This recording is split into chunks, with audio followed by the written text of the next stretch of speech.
Telling other people about my diagnosis, what they call disclosing, but telling other people, especially in the early days, was like having to tell someone that you have terminal cancer. It really was a devastating news to have to give to someone. And then the reaction to it is a lot of reactions to it, mostly negative. People treated you like you were radioactive. But it was a good exercise as well, because it really separated out the wheat from the chaff. You really could find out who were there to support you and who your friends were. And also at the time, which probably made it much worse, back in the 1980s and early 90s, so many people who were diagnosed with HIV also happened to be gay, but who hadn't come out. So it was a really, really devastating and challenging time in people's lives.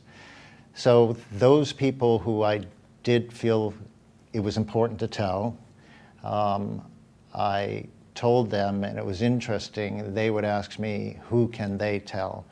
And I always said to them, I will leave that up to your best judgment.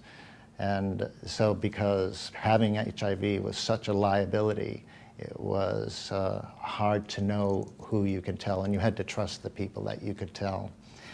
And that was because of the stigma that went with it back then, and sadly still continues to today. So today, even though I'm more confident, there still is the stigma, and depending on who you tell, I think I've become philosophical about it. You win some and you lose some. There are some people you can tell and it's a positive experience, and some people certainly you can tell and it's not a positive experience. But my philosophy, you know, I'm a smart, sexy, fun person. And if someone has trouble with that, that says more about them than it does about me.